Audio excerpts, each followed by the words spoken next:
Hi everyone, and welcome to The Sleepy Scientist. I'm really happy you're here. Tonight, we're going to go on a calm and quiet trip to learn something amazing. So get comfy, take a deep breath, and let's enjoy this peaceful science story together. Before we start, tell me in the comments, where are you watching from and what time is it for you right now? If you like relaxing science videos, don't forget to tap the like button. Now let's begin.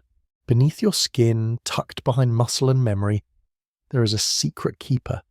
It does not tick like a watch or chime like a bell. It does not mark time in numbers or calendars. And yet, inside every one of us, it measures the hours in a way no machine can. This keeper is your skeleton, the quiet architecture of your body. And it remembers. It remembers not with thoughts, but with structure. Not with sound, but with shape. Your bones are not lifeless scaffolding. They are living, breathing archives. Each rib and vertebra holds stories, pressed into them like rings in the heartwood of trees. Just as the bark grows over a wound in the forest, your bones grow and change with every passing moment, from the instant you begin to form in the womb to the final stretch of life. Every step you take, every fall you recover from, every stretch of silence or strain, it is all there, etched quietly into calcium and collagen. Even before you are born, your bones are already telling time. In the soft hush of a womb, cartilage lays the blueprint, and then slowly, delicately begins to harden. This process, ossification, does not happen all at once. It follows a rhythm as ancient as life itself. First in the jaw, then the collarbone, then down through the spine. It's as if the body is whispering, "Now here," and the cells obey, setting calcium into place like sand falling in an hourglass. When a baby is born, its skeleton is far from finished. The skull, for instance, is not yet fused. The plates are loose, like puzzle pieces waiting for time to press them together. This allows the baby's head to move through the birth canal, but it also means the bones are still listening, to growth, to gravity, to need. Over time, as the baby grows, these pieces knit into one another. And still, the clock inside ticks on.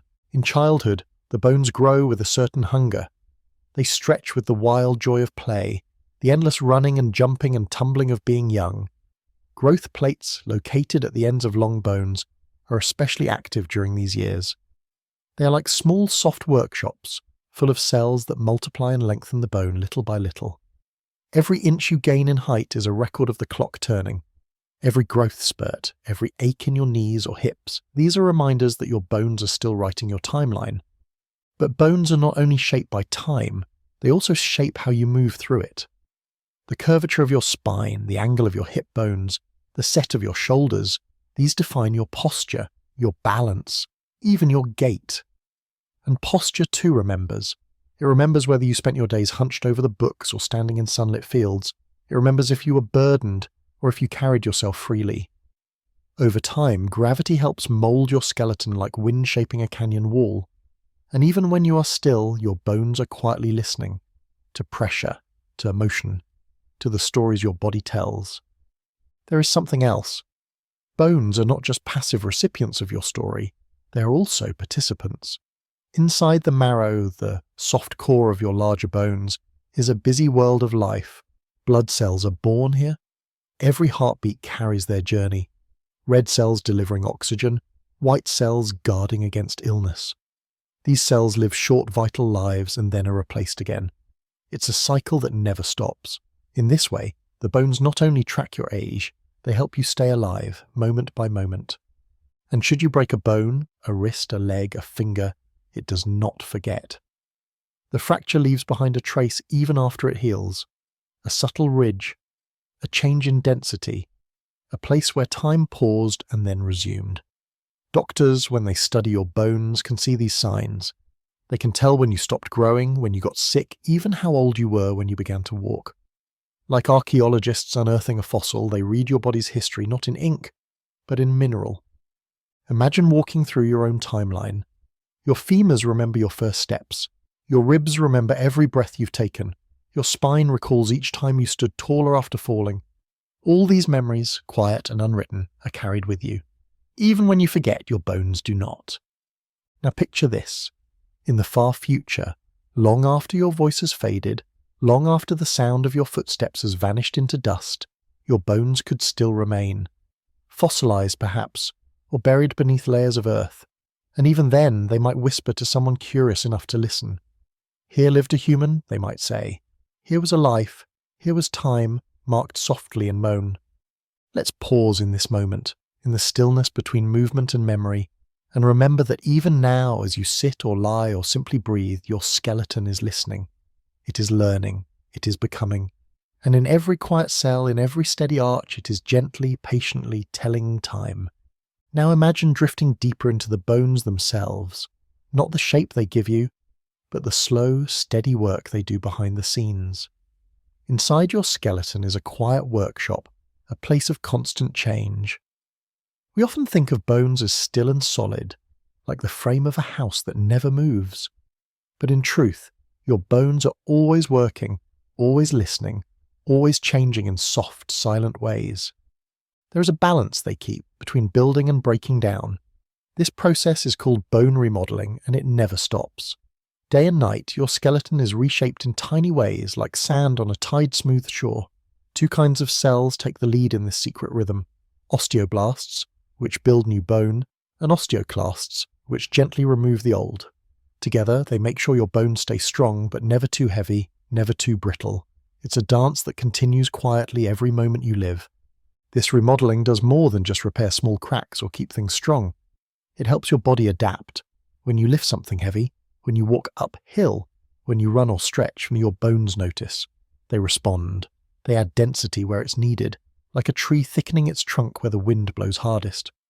And if you stop using certain muscles or joints, say after a long illness or injury, the bones lighten there too, as if letting go of unneeded weight. It is a slow kind of wisdom, built into the body's deepest places. Even the minerals inside your bones have their own stories to tell. Calcium, for example, is not just a part of bone, it moves in and out of the skeleton like breath. When your blood needs more calcium, your bones release some. When there is extra, they store it again. This silent exchange helps your heart beat, your nerves send signals, your muscles contract. Your skeleton is not just structure, it is storage, it is support, it is survival. But bones do not work alone. They are part of something larger, a whole body, living and growing in time. The way bones connect at joints allows you to move smoothly. Ligaments hold them steady, while tendons tether muscles to their sides. Every movement you make is a symphony of cooperation. Think of reaching for a cup of tea. Your shoulder rotates, your elbow bends, your wrist adjusts. Dozens of bones, muscles, and signals move together in silence. And all of it is guided by lessons your skeleton has learned from years of movement, pressure, and memory. And time does leave its mark. As the years pass, your bones change. In childhood, they are soft and springy, full of promise and growth. In youth, they are strong and resilient, ready for anything. In adulthood, they settle, dense, steady, dependable. And in age, they begin to thin. The balance between building and breaking shifts. Osteoclasts outpace osteoblasts. Bones may become brittle, more vulnerable to fracture. But this too is a kind of story, not of loss, but of change. A reflection of time lived, of moments carried in silence. Think of the spine again. As we grow older, its shape shifts. The discs between vertebrae lose water, becoming thinner. The curves of the spine deepen. We may stoop or sway, but these are not just signs of age, they are signatures. They tell of books read late at night, of children carried, of long walks and harder days. Your posture becomes a poem written in bone, a slow record of how you've moved through the world. Even more subtly, your bones remember your environment. People who live at high altitudes often have denser bones because their bodies adapt to thinner air. Those who run barefoot may develop stronger arches, different patterns of stress in the foot bones. Space travellers far from Earth's pull begin to lose bone mass quickly. Without gravity's gentle tug, the skeleton forgets how to hold itself. Astronauts must exercise daily just to remind their bones of the world they came from. It is a kind of homesickness, written into the marrow. And here's something softer still. Your emotions too leave echoes in your posture and movement. Stress tightens the shoulders, compresses the spine. Joy lifts the chest, straightens the back. Over time, these patterns become habits, and the bones adjust accordingly. A life lived in fear or pain may bend the body inward.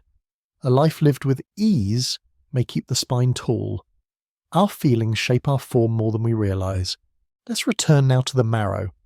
Deep in the long bones of your legs and arms, in the flat bones of your ribs and pelvis, marrow hums with life.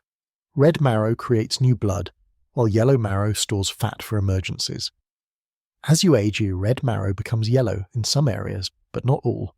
Some bones continue to make blood throughout your life. They work without thanks, without sound, but always with purpose. They are the unspoken caretakers of every breath and heartbeat. And then, in the moments when we are still in sleep and quiet, the bones are still busy. They maintain balance, repair microscopic fractures, trade minerals with the bloodstream. Even in rest, your body does not forget its rhythm. Even in dreams, your skeleton is keeping time. So if you ever wonder how the body remembers, how it knows where it's been, how it holds on to life, remember this. The answers are not just in the brain or the heart. They are in your bones, in the silent, slow-moving cells, in the curves and crests and seams, in the marrow and mineral and motion. Bones may not speak, but they tell the truth. They do not forget. They are timekeepers, memory holders, and quiet builders. They are the steady ground within us, even as we change. And in every movement, every breath, they are counting, not in seconds or minutes, but in something deeper, something lasting, something that feels like forever. Let us now wander to the final place in this journey, the quiet end of time, where bones begin to slow, to rest, and to return to the earth.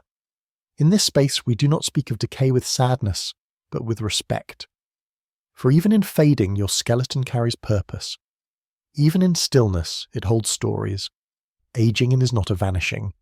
It is a soft transformation, a final act in the lifelong rhythm of bone. As people grow older, the balance within their bones tilts gently. The remodeling slows. Osteoblasts grow weary. The architecture becomes more fragile but not meaningless.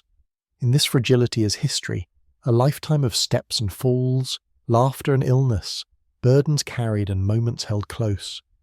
The spine curves forward, the knees may stiffen, the fingers grow thin.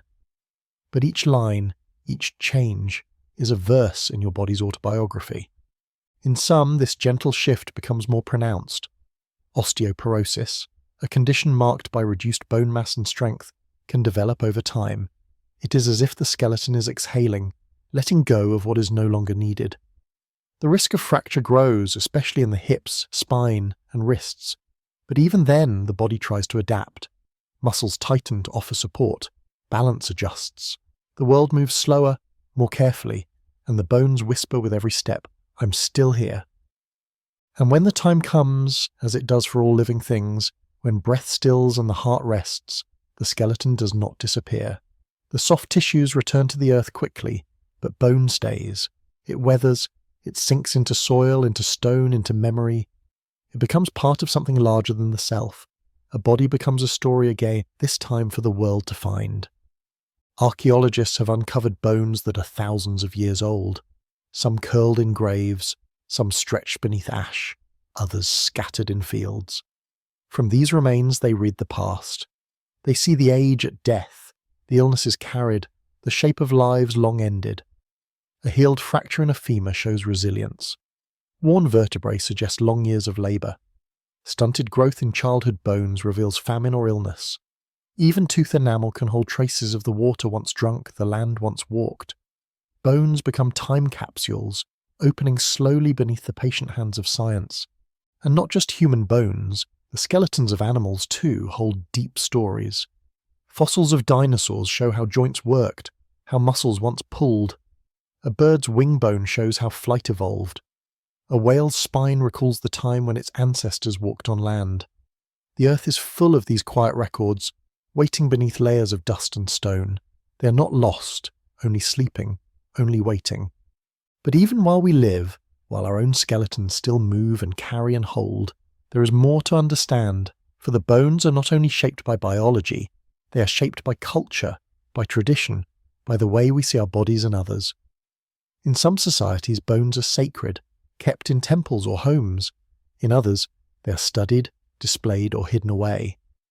The ways we honour or forget them tell us much about how we view death and life. Some rituals speak directly to the bones.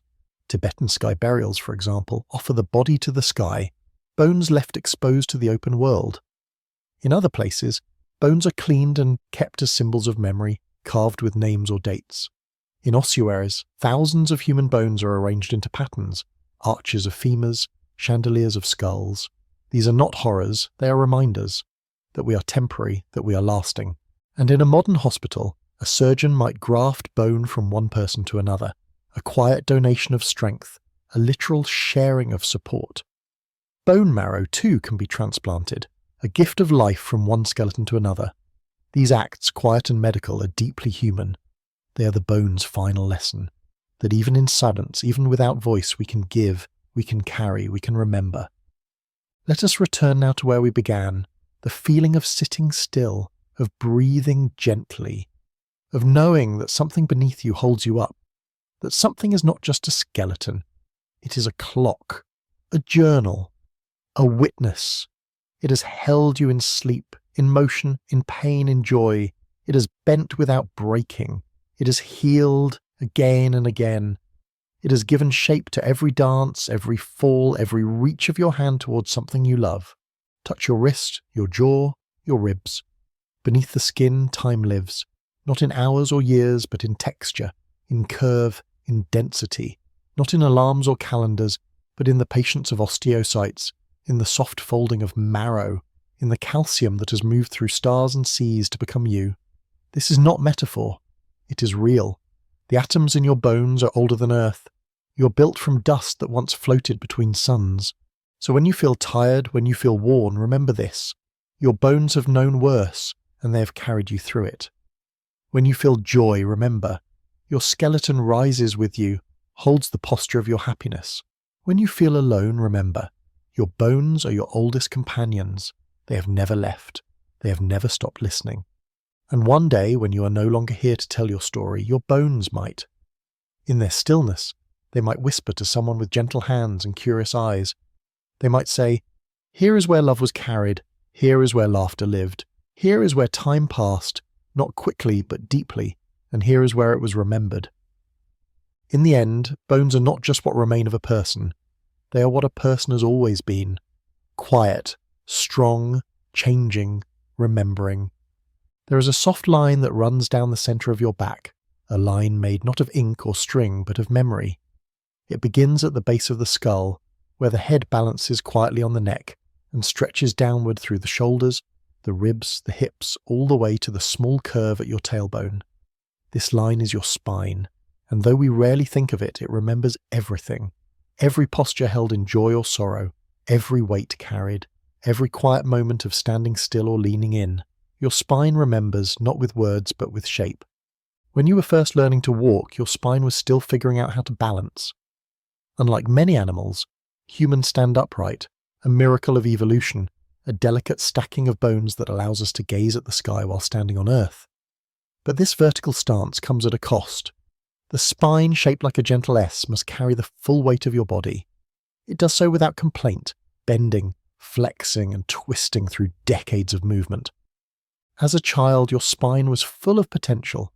It responded quickly to change, like a sapling bending toward light. The muscles around it were soft but eager, learning how to hold you upright as you crawled, then stood, then ran. Each fall and rise, each new stretch added small imprints to the spine's story. You may not remember your first steps, but your spine does. It remembers the angle at which you leaned, the way you shifted your balance, the early curving of bones that were still learning their place in the world. And then, with time, posture begins to form. Not in a single day, but slowly, shaped by habit, by emotion, by experience. The way you sit in a chair, the way you carry a bag on one shoulder, the way you curl in sleep or hunch in cold. All of these actions send messages to the spine and the spine responds. Muscles grow stronger or tighter. Discs between vertebrae press or release. Ligaments stretch or stiffen. The spine learns how you live and adapts to it, storing your choices like faint etchings in stone. Consider the quiet language of posture. A bowed head, a slouched back, a tilt of the neck. These are not random. They are signals. They speak of mood, of thought, of the world's weight. In moments of sadness, the shoulders droop inward, the chest caves. In joy, the spine straightens, the chin lifts. We say things like stand tall or hang your head because the body reflects the inner world. And in doing so, the spine becomes a translator between feeling and form. But posture is not only emotional, it is shaped by the spaces we live in. The curve of a school desk, the height of a computer screen, the softness of a couch. Each object molds the way we sit or stand. And with repetition, that posture becomes a habit. That habit becomes alignment. That alignment becomes memory, pressed gently into muscle and bone. The spine itself is made of 33 vertebrae, stacked one atop the other like smooth stones. Between them sit the discs, soft, cushiony pads that absorb shock and allow movement. These discs are filled with fluid and surrounded by a tough outer ring. When we're young, they are plump and springy. They carry us through leaps and landings, twists and turns. But as time passes, they dry slightly. They flatten, just a little, and the space between vertebrae narrows, not enough to cause alarm, just enough to show that time has touched us. Around the spine, dozens of muscles work in harmony to keep us upright. Some are deep and hidden, like the multifidus, which wraps tightly around the vertebrae. Others are broad and visible, like the trapezius stretching across the upper back. These muscles, when used well, keep the spine balanced. But when overworked or ignored, they send signals, aches, tightness, a slow fatigue. They're trying to tell us something, that something is misaligned, that the spine is out of tune with its surroundings, and yet the body adjusts. It always does. If one shoulder rises, the spine tilts. If one hip sinks, the spine curves. These changes are often subtle, unconscious. You may not even feel them happening, but over time they become posture. They become the shape of you in the world. And when someone sees you from behind, walking, standing, reaching, they are not just seeing your frame, they are seeing the long story your spine has learned to tell. In certain traditions, posture is considered sacred. In yoga, the spine is the highway of energy, the central channel through which breath and focus flow. Each pose is a conversation with the vertebrae, a gentle reminder of how the body can realign. In meditation, the straight spine is a pillar of awareness, helping the mind to still and settle. And in dance, the spine is expression itself, a fluid line of motion that speaks where words cannot. And yet, in everyday life, posture is often forgotten. We rush, we hunch, we lean toward screens and away from rest. The spine bears it all quietly, bending where it must, holding on when we don't notice. But deep inside, it remembers, it records the choices, and over time, those choices shape not only the spine, but how we feel inside it. So pause just for a moment. Let your shoulders drop. Let your breath find your belly. Feel the weight of your head resting on your neck, not pulling it. Imagine a string lifting you gently from the crown, not forcing, just guiding. This is not correction. It is remembrance. A return to the natural shape your body once knew, before tension and time changed it. In that gentle return there is peace, there is awareness. There is the spine, not as a column of bone, but as a living witness. It holds your balance and your strength, your flexibility. It lets you bend and bow and rise, and all the while it listens, it waits, it holds you just as it always has, from your first uncertain steps to the quiet poise of now. Let's drift deeper into the spine now, not just as a structure, but as a memory keeper of your life's rhythm. Behind every vertebra lies a moment lived. Your spine is not only a support column, but also a sensory bridge, linking motion with meaning, body with feeling, moment with memory. And like an old tree that leans after years of wind, the spine holds on to the forces that have shaped it: gravity, emotion, habit, and time. Within the spinal column runs something soft and electric, the spinal cord.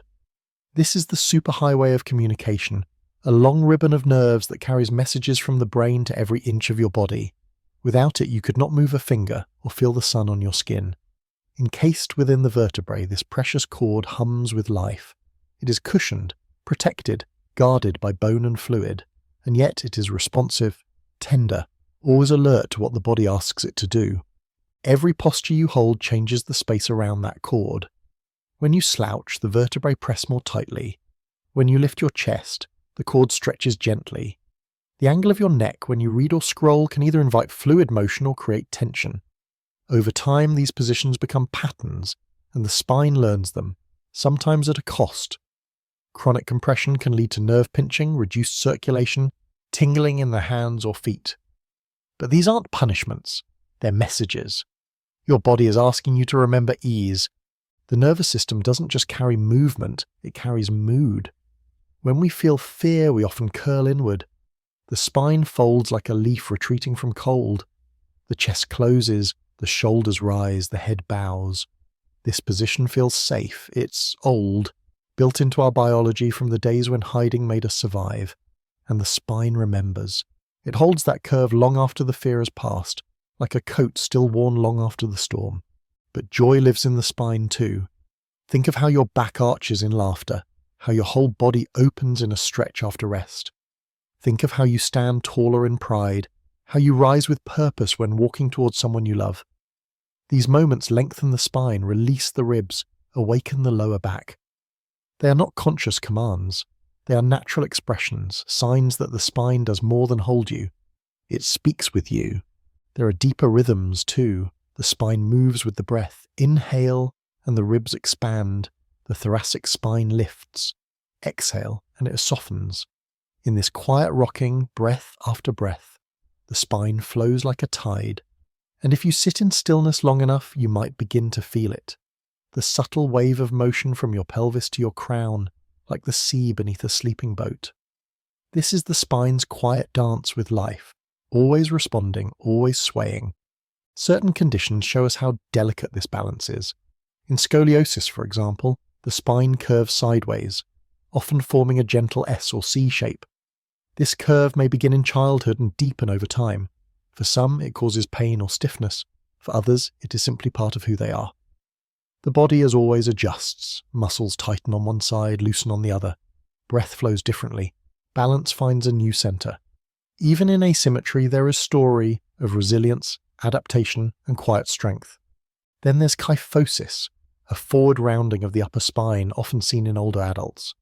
Sometimes caused by osteoporosis, sometimes by posture, it gives the appearance of a hunched back.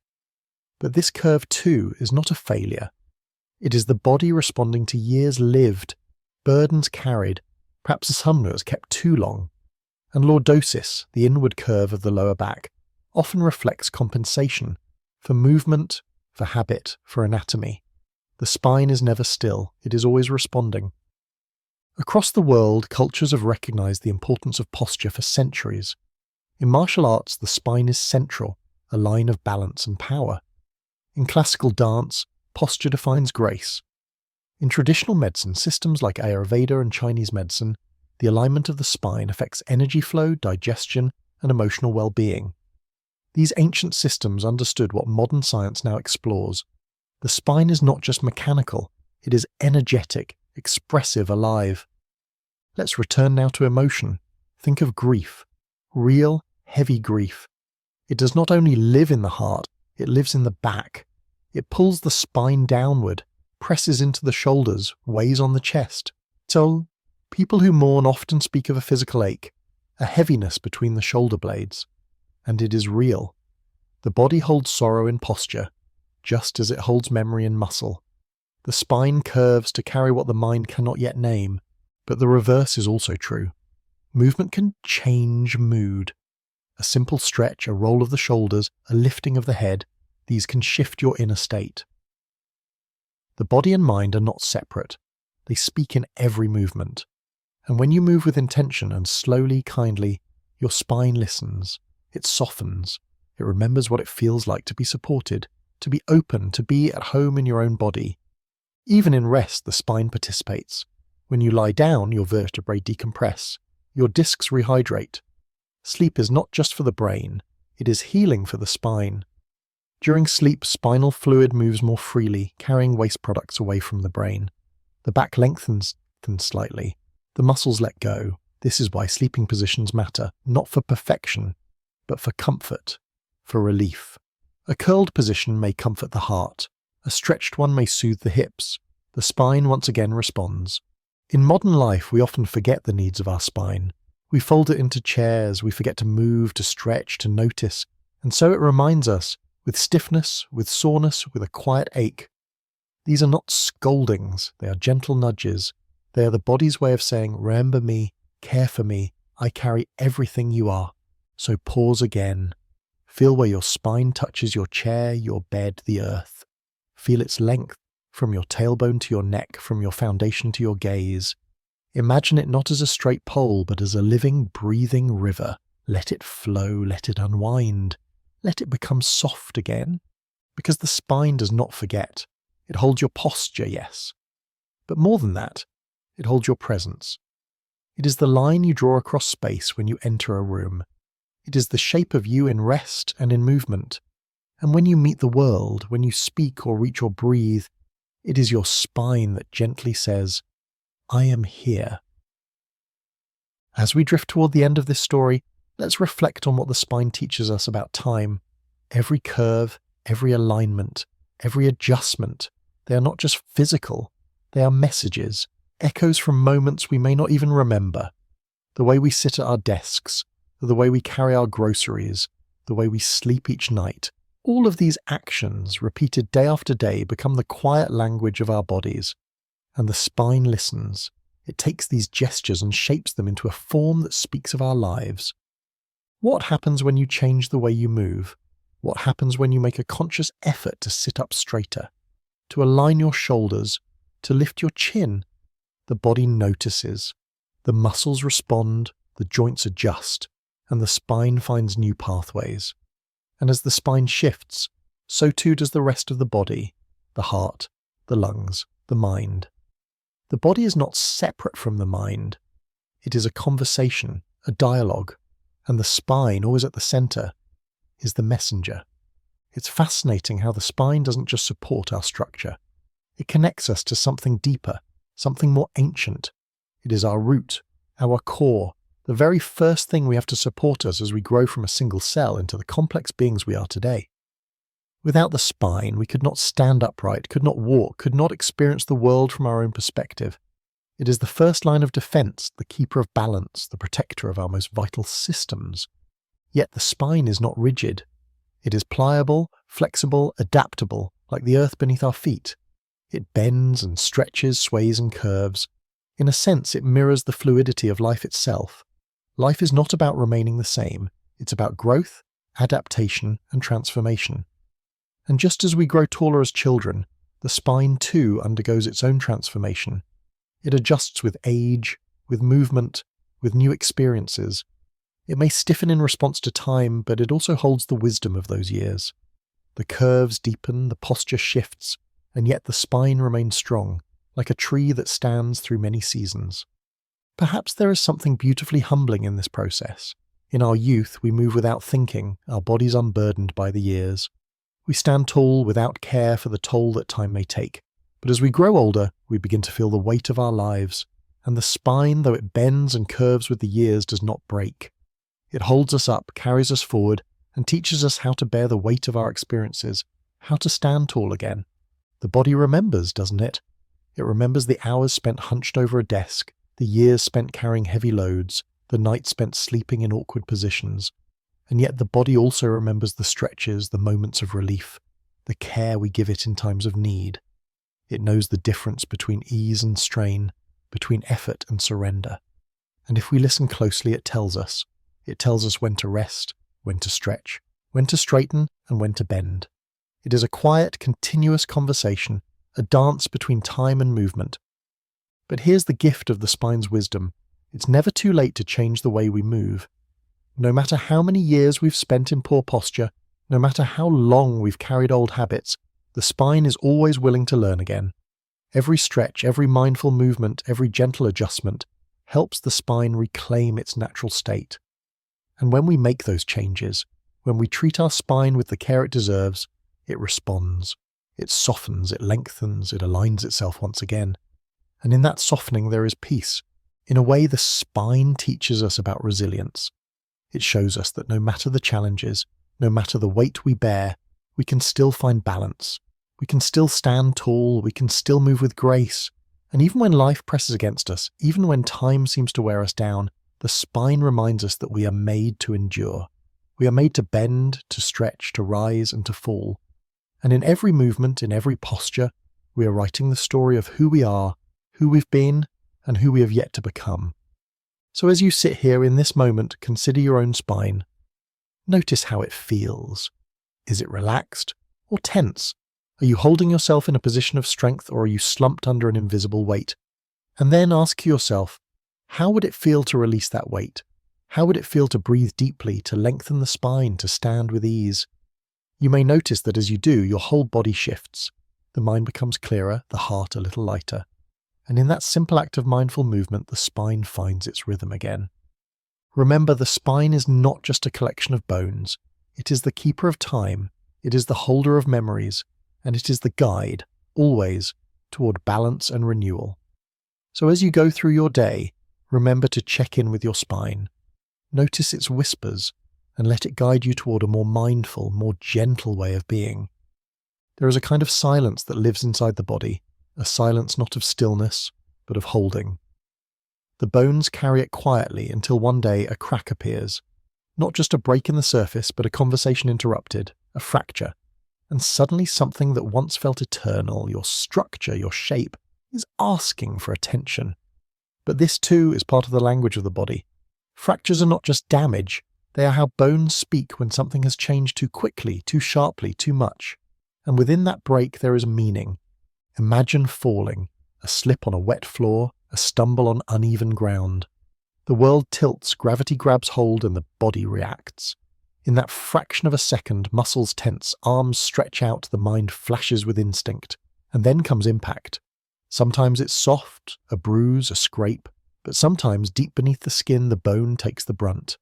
It bends, then yields. And in that yielding, a story begins. Bones are strong, ounce for ounce, they are tougher than concrete. But like anything built to endure, they have limits. A fracture can come from a single moment of force, a fall, a collision, a twist, or it can arrive quietly over time, stress fractures, born from repetition, from too many steps without rest, too many miles without pause. Either way, the result is the same. The bone opens just a little. And through that opening, the body begins a process as old as life itself, repair. Fractures come in many forms. There are clean breaks, where the bone splits like snapped chalk. There are spiral fractures, twisting like a question mark through the shaft. There are compression fractures, where the bone collapses under pressure, like a building sagging under weight. Green stick fractures, common in children, bend the bone without fully breaking it, like a twig that's too young to snap. Each one tells a different story. Each one reveals how the body was moving, what forces acted upon it, what moment interrupted its rhythm, and then begins the healing. It starts not with strength, but with softness. Blood rushes to the site, forming a clot, a kind of internal bandage. Within days, cells arrive. Some clear away debris. Others begin to build. They lay down a scaffold of collagen, weaving the first threads of repair. Then come osteoblasts, the builders. Slowly, patiently, they deposit minerals. The soft tissue becomes hard again. It takes weeks, sometimes months, but the body does not rush. It follows its own pace, shaped by rest, by nutrition, by care. During this time, the bone remembers. It does not simply recreate what was lost, as it reinforces it. The new bone that forms at the fracture site is often denser, stronger. It learns from the break. It guards against the same mistake. And even after healing, a faint scar remains, not visible on the surface, but etched in the mineral like a seam in pottery. Doctors can see it on an X-ray, a ghost of the past, a whisper of what once gave way and then returned. Children heal quickly, their bones, still growing, knit back together with speed and grace. The cells are fresh, the rhythm's fast. For adults, the process is slower, but no less profound. And for the elderly, the healing requires more care, more stillness, more listening. But in every case, the message is the same. The body wants to heal. The bones want to become whole again. But fractures do more than just mark the body. They mark the mind. Ask anyone who has broken a bone, and they can tell you not just how it happened, but what it felt like. The sound, the pause, the ache, the helplessness of being still, the sudden need for support, the way time changes when movement is no longer easy. A fracture is not just a break, it's a turning point. It teaches vulnerability. It reminds us that strength is not unbreakability, but the ability to recover. There's a kind of trust that forms during healing. You trust the bone to hold again. You trust your body to remember how to move. Physical therapy, gentle movement, careful steps, these are rituals of reconnection. The muscles relearn their roles. The joints test their range. The bone beneath it all grows quietly, confidently. And when the time is right, it returns you to your rhythm. Fractures can also be metaphors. We speak of heartbreak, of cracking under pressure, of shattering illusions. These words mirror what bones go through. And just like real fractures, emotional ones heal best with time, support and care. The body and the spirit are not so different. Both bend, both break, both repair. In some ways, a healed fracture becomes a symbol, not of weakness, but of resilience. The bone that has broken and mended is no less valuable. It may even be stronger, wiser. It has known its edge. It has rested. It has returned. And in that return there is beauty. In ancient Japanese pottery there is a tradition called kintsugi, where broken vessels are repaired with gold. The cracks are not hidden. They are honoured. The flaws become features. The object becomes more beautiful for having been broken. Perhaps our bones carry a similar grace. Perhaps every fracture, every healed seam, is a thread of gold running through our structure, reminding us of what we've endured and how we've come back. So let us not fear the fracture. Let us understand it. Let us honour the body's wisdom, its ability to stop, to heal, to protect. Let us remember that every break is also a beginning, a quiet chance to rebuild, a moment when the body leans into its oldest instinct to hold itself together gently, completely again. Let's move more deeply now into the quiet world beneath the fracture, into the soft, invisible space where cells gather and begin their slow, sacred work. When a bone breaks, the event is sudden, a sharp pain, a rush of shock, the stillness that follows, but the healing is not sudden. It is slow, layered and wise. The body does not panic.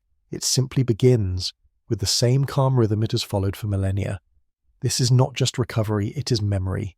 Cellular memory passed down from all those who healed before you. In the earliest hours after a fracture, the site becomes a symphony of response. Blood vessels rupture, flooding the area with plasma, platelets and immune cells. The body creates a hematoma, a thick clot that seals the injury and marks the boundary between what was and what will be.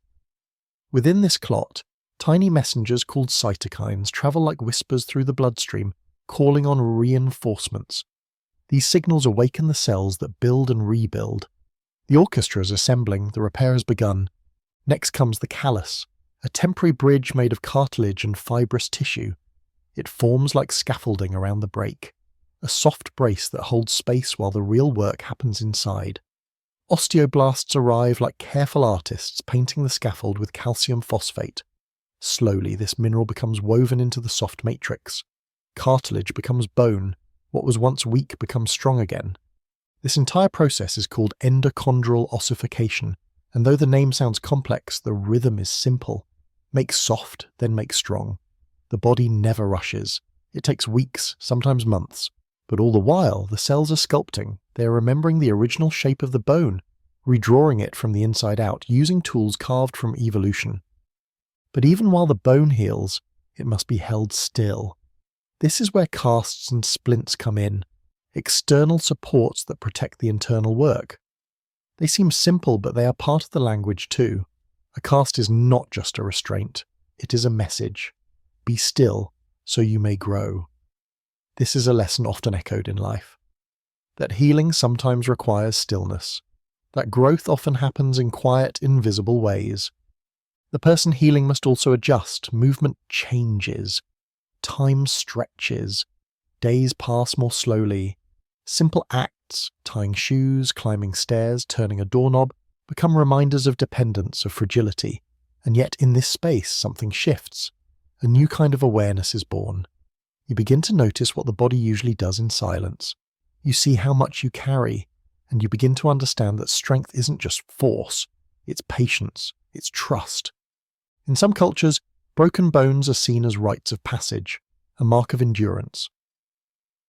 Among athletes, a fracture can be both a setback and a badge, a reminder of limits, but also of effort. In older generations, breaks were mended with rudimentary tools, splints of wood and strips of cloth. The healing took longer, but it still happened. The body, regardless of time or technology, knows what to do. It remembers not just the injury, but the architecture of repair. There's another kind of fracture we must consider, one that happens inside without a visible break. Microfractures. These are tiny cracks that form from overuse, runners who push too far, dancers who leap too high, workers who carry too much. These small injuries whisper through the bone. They don't always cause sharp pain. Sometimes it's a dull ache, a sense of fatigue, but if ignored they grow, they widen, and eventually they speak louder. This is the body asking you to listen, not because it's broken, but because it's trying not to be. Stress fractures show us how essential rest is, not just sleep, but pause. The bones are living tissues. They respond to impact. They need time to rebuild after effort. Without that time, they weaken, not because they are faulty, but because they are tired. Like any part of the body, they deserve respect. They deserve rhythm, movement, then stillness, effort, then ease. Now consider a bone that breaks more than once, a recurring fracture. Sometimes this is due to weakness or disease, but often it is a pattern, a message the body is trying to send again and again because it wasn't heard the first time. Perhaps you're moving in a way that no longer suits you. Perhaps you're carrying more than you should. Or perhaps you've never been taught how to move with care. The body does not judge. It simply speaks. And when its whispers are missed, it speaks again. There are conditions that weaken bones from within, osteoporosis, osteogenesis imperfecta, and others. These are not failures. They are part of the body's variation, part of its complexity. People living with these conditions learn how to move differently, how to protect their structure, how to live within the dance of fragility and strength. Their fractures may come more easily, but so does their awareness. Their resilience lives not in bone density, but in wisdom. Let's turn briefly to animals. In the wild, a broken bone can be fatal, but not always. Some animals heal. Wolves with healed leg fractures have been found, their bones telling stories of survival. Birds with once broken wings have learned to fly again. Nature does not discard the injured. Often, it teaches them to adapt. The healing of bones is not only a human miracle, it is a thread that ties us to all creatures, to the shared understanding that life breaks and rebuilds. In the lab, scientists study bone regeneration with awe. They explore stem cells, bioscaffolds, and new materials that might help humans heal faster, better. But even with all this innovation, the core truth remains unchanged. The body already knows how to heal. The goal is not to invent healing, but to support it, to create the right environment, the right conditions, the right time. The rest, the body does on its own. Healing does not erase what happened. Even after a bone knits, the line remains.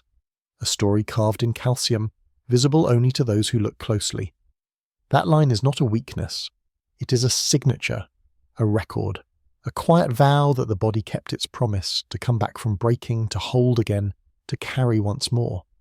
So if you are healing from a fracture, from exhaustion, from anything that has shaken your center, know this: your body remembers how.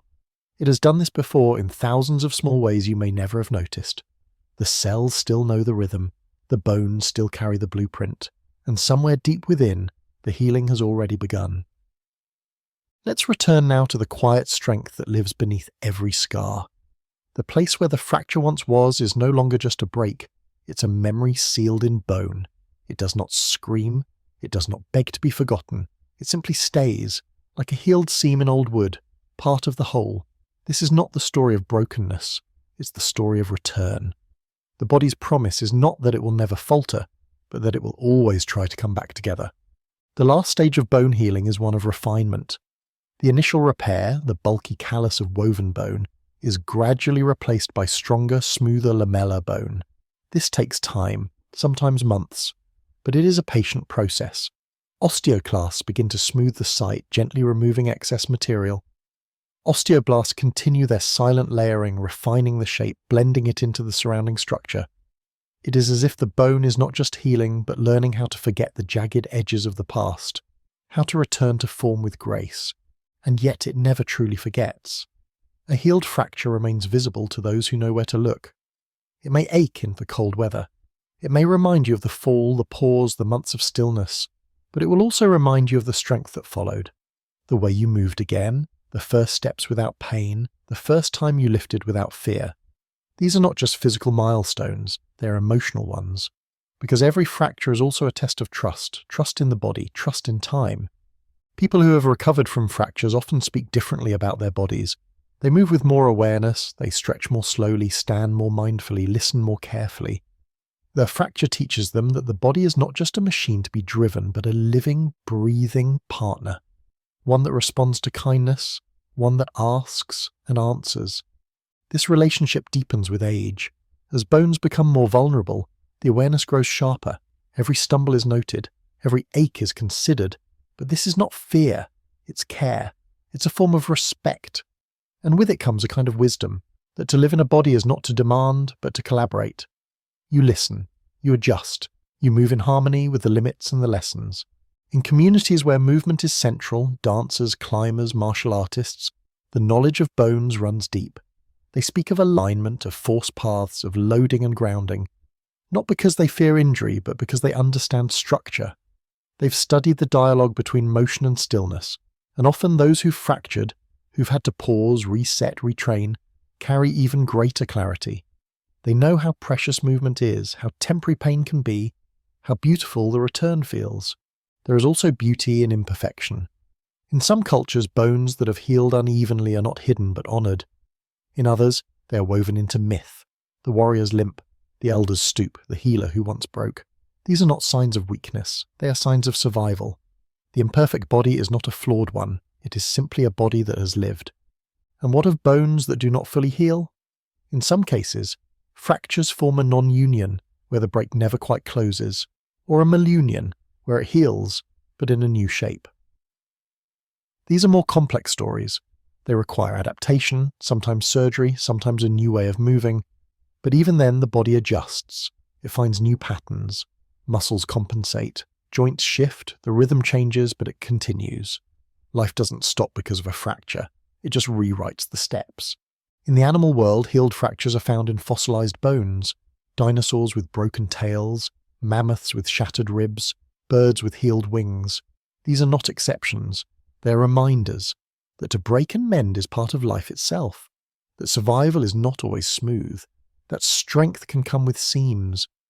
There's something else the fracture teaches, compassion. When you've been broken, physically or emotionally, you understand more deeply the pain of others. You know what it feels like to be fragile, to need support, to rest. And this understanding can shape how you move in the world. You may speak more gently, move more slowly, offer your hand more freely. The body teaches the heart and the fracture becomes a teacher. In medical schools, students learn how to read X-rays, to spot the dark lines, the signs of repair, the patterns of damage. But over time, they learn to see more than just bones. They learn to see people, the stories that live within the frame, the grandmother who slipped on ice, the child who fell from a bike, the runner who ignored the ache for too long. The fracture becomes a doorway into a life, into a history, into a moment when the body asked for help. Even in literature and poetry, fractures find their way in. We speak of breaking and mending, of things falling apart and coming back together. The metaphor is powerful because it is true. Healing is not about erasing the damage, it's about integrating it, about becoming whole not by being unchanged, but by being changed wisely. So if you carry a fracture, past or present, know that it is not just a break, it is a conversation, a story your body is telling about what it endured and how it returned. It is not shame, it is survival. It is not weakness, it is wisdom. Let us honour the language of fractures, the moment of break, the long arc of healing, the quiet strength that returns, not in haste but in care. Let us move gently, knowing that bones are listening, that they remember, not with regret but with clarity, that every healed crack is a map of resilience. Because in the end, the story of a fracture is the story of a return. To movement, to trust, to self. And though the bone may carry a line, it is not broken. It is whole. It is healed. It is still and always holding you. Gravity is a soft force, quiet, invisible, constant. It never shouts, never rushes. It pulls on everything equally, holding oceans to the earth, guiding the moon around us, shaping the curve of our rivers, the arc of falling leaves. But perhaps its most intimate effect is on the bones inside you. You do not feel gravity directly. You feel its echo, its tug, in the way your body holds itself, balances, stands, and walks. And though it never speaks, gravity is always whispering to your skeleton, and your bones are always listening. Before you even take your first breath, gravity begins its gentle work. In the womb, you float in liquid, a world without weight. Your bones form in softness, not yet burdened by pull or pressure. But the moment you enter the world, gravity greets you. It tugs at your head, your spine, your limbs, and your bones respond. They begin to thicken. They begin to adapt. Each day you grow, each time you sit or crawl or stand, your skeleton is reshaped by gravity's silent hand. Bones are not passive structures. They are deeply aware of force. They sense pressure, strain, motion. Inside them are cells called osteocytes, hidden in tiny pockets of mineral marrow. These cells are listeners. They detect the slightest changes in stress, the way a heel strikes the ground, the way weight shifts on a staircase, the way your head tilts as you lean. And when they feel this pressure, they send messages. Build here, reinforce there. These signals summon osteoblasts to deposit more bone, and osteoclasts to carefully remove what's no longer needed. It is not a chaotic process.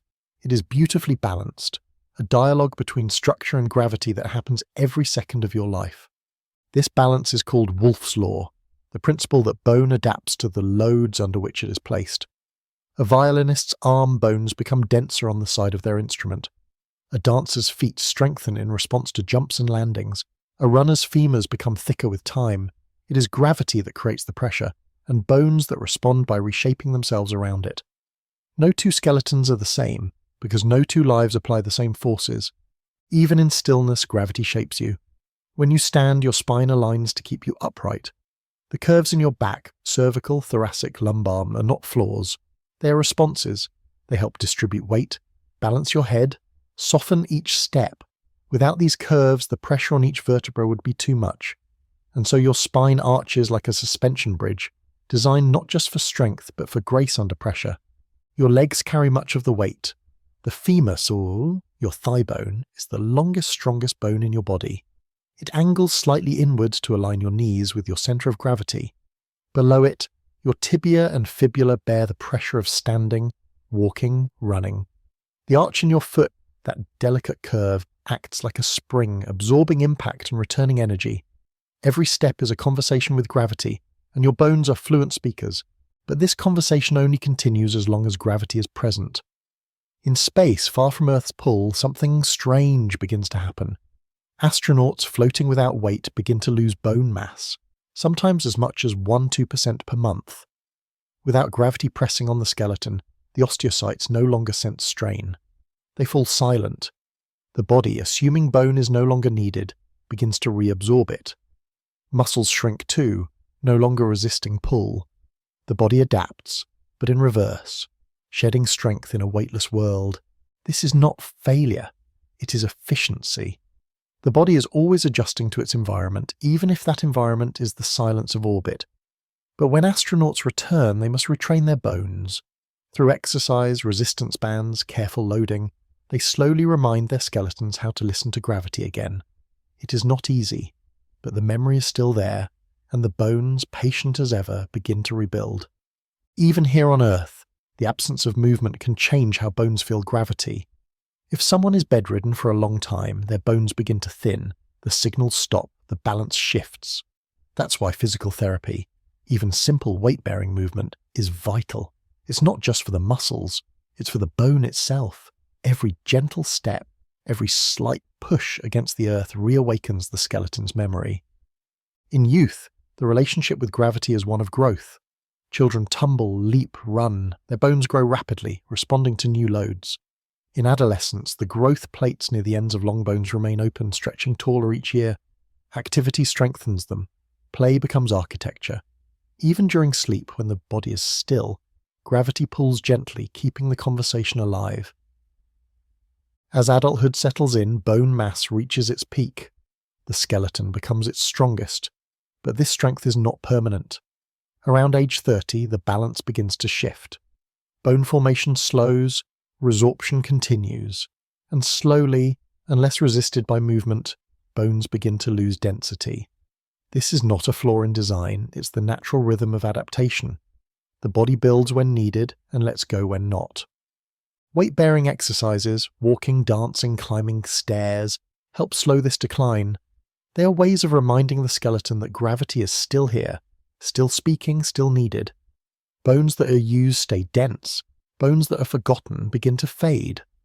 Let us also look at how gravity shapes not just strength, but balance. The inner ear contains tiny crystals that rest on hair-like structures. These crystals, called otoliths, shift with movement and orientation. They help the brain detect where the body is in space. When you tilt your head or take a step, they slide slightly, sending signals through nerves. These signals guide your spine and your legs, your feet, ensuring that you stay upright. It is a beautiful system where gravity touches not just bone, but perception itself. And in aging, when balance begins to falter, it's often not the bones that fail first, but the communication between them. Muscles weaken, reflexes slow, the ear's tiny sensors grow less sensitive. But even then, the body tries. It compensates. It shifts weight, widens the stance, lowers the center of gravity. The skeleton adjusts once again, always trying to match the pull of the world below. So now, as you sit or stand or lie in stillness, remember this: your bones are not idle. They are sensing. They are speaking. They are holding you against the pull of the planet with quiet precision. Gravity is not an enemy. It is a partner, one that never leaves, never rests, always holds you close. And your skeleton in return listens as with every step, every breath, every stillness. It adapts, adjusts, strengthens and softens. It carries not just your weight, but your life. And through this constant conversation, it learns how to hold you, exactly as you are, exactly where you are, in a perfect grounded grace. Let us drift further into this unseen dance, the conversation between the Earth's steady pull and the body's silent reply. Gravity is not a force that shouts, but it never stops speaking. Every moment, from your first breath to your last, it reminds the body where down is, and your bones, always listening, always adjusting, respond not with words but with structure. They become who you are because of what they feel, and what they feel always is gravity's hand guiding their shape. Inside your bones, tiny sensors called mechanoreceptors translate physical force into cellular signals. These signals move through the dense matrix like ripples in a still pond. When you run, the ground pushes back. When you stand, pressure moves upward through your feet, your legs, your hips, your spine. Each of these pressures is data, and your body reads it constantly. It's how your femurs grow thicker with time, how your spine learns to hold you upright, how the bones of your feet form their unique arches shaped by terrain, by stride, by age. But gravity doesn't just guide growth, it teaches balance. Balance is not stillness, it is subtle motion, constant recalibration. Even as you stand, your muscles are adjusting, micro movements in your ankles, knees, hips. Your bones respond to these changes with quiet compliance. They provide the framework, the anchor points, they allow motion, and they shape it too. You may feel still, but your body is never truly at rest. Gravity ensures that even silence is full of movement. The pelvis is one of gravity's favourite places to shape. It is the centre of weight transfer, the junction where the spine meets the legs. A well-aligned pelvis keeps the spine supported and the legs grounded, but if posture shifts or habits tilt the pelvis, the spine must adapt. Bones do not complain, they simply respond. Tilt the pelvis forward, and the lower back curves more deeply. Tilt it back, and the upper spine rounds to compensate. The result may be tension or fatigue, but to the bones it is simply balance, a shifting of forces to meet what gravity demands. Posture, then, is a biography written in bone. It tells where you've been, how you've moved, how gravity has met your body each day. A slouched spine speaks of long hours bent over, of muscles grown tight, of gravity's pull left unbalanced. A lifted chest, a long neck, a grounded stance, these reflect a different conversation. One where the body meets gravity with grace, not resisting it but moving with it, flowing rather than fighting. Consider the impact of sitting. something we do for hours each day. When seated, the pelvis bears most of the weight. The spine curves, the legs disengage. Over time, hip flexors shorten, glutes grow weak, and the bones begin to adapt. The femur may rotate inward, the lumbar spine may flatten, the sacrum may tilt.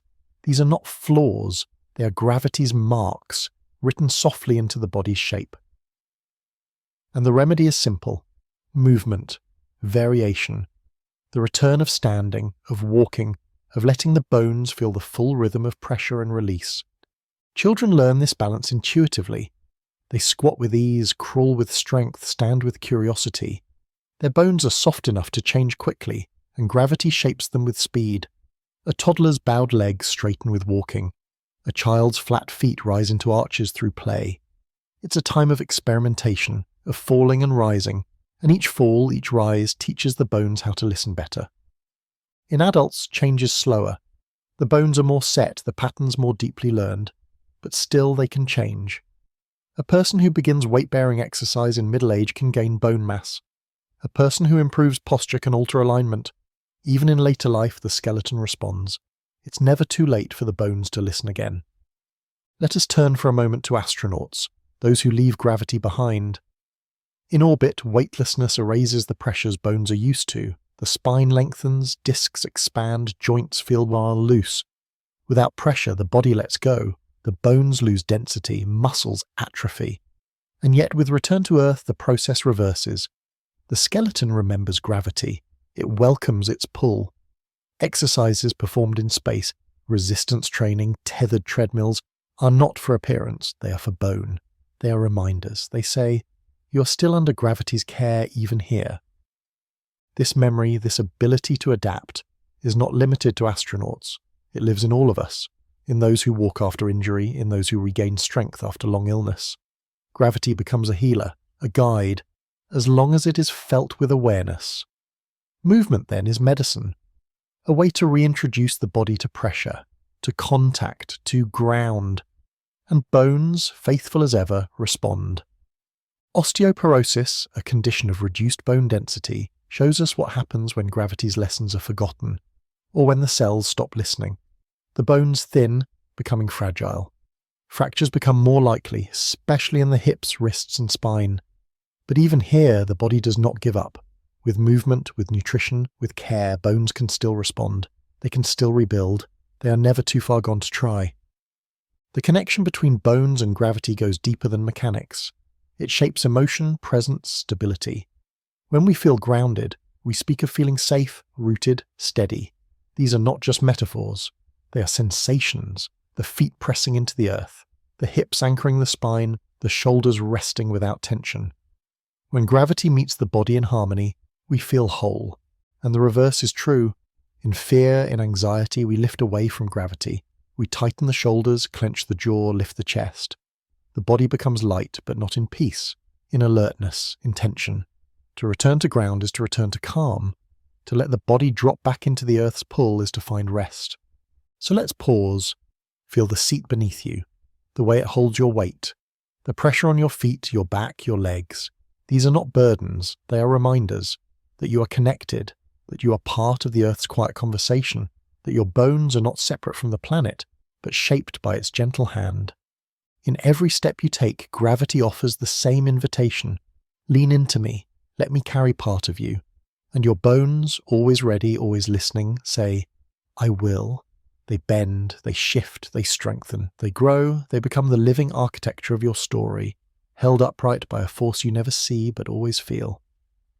Now let us move to the final chapter of this conversation, the part where gravity and bones grow old together. Over the years, gravity has shaped every step, every stretch, every pause. It has whispered to your spine as you stood in silence, pressed gently into your hips as you climbed a hill, flowed down your legs as you danced. But as time moves forward, that same force begins to feel different. Not because gravity has changed, but because the bones listening to it have grown older. In aging, the balance between bone building and bone breaking shifts.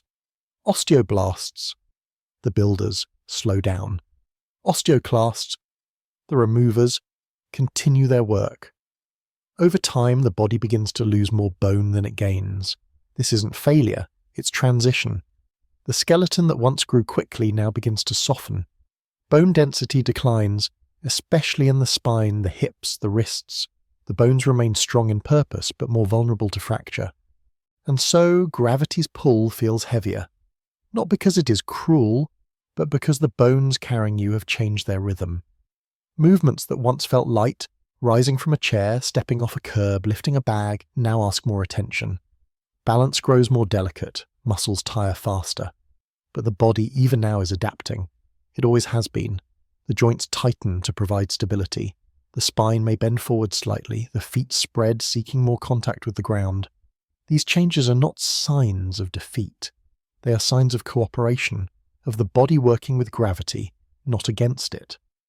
Falls become more dangerous, not only because the bones are thinner, but because reflexes have slowed and the centre of gravity has shifted. But even here, knowledge helps. Strength training, gentle movement, daily walks. All of these are not just exercise, they are conversations with gravity. They tell the bones you're still needed. And the bones, remarkably, still listen. Even in older age, bone density can be maintained, even increased through weight-bearing motion. Now think of posture in later life. The spine may round, the shoulders may roll forward, the back may stoop. These are not flaws, they are the body adapting once more. The vertebral discs lose water and flatten, the spinal curves deepen, but beneath these visible changes is still the same system. Bones listening, adjusting, responding. In the quiet hours of rest, the spine still unwinds. In motion, the hips still carry weight. The bones still speak with gravity, even if the language has grown slower, softer. And then there are those who can no longer stand, who spend their days in beds or chairs. Here, gravity continues to shape, not through movement, but through stillness. The bones no longer feel the same pressures. They begin to let go. Without the conversation of walking, standing, stretching, the signals stop. This is why even the smallest movements matter. Lifting arms, shifting legs, turning from side to side, each action rekindles the dialogue. Each moment of contact with gravity is a thread that keeps the bone alive. The role of caregivers becomes vital.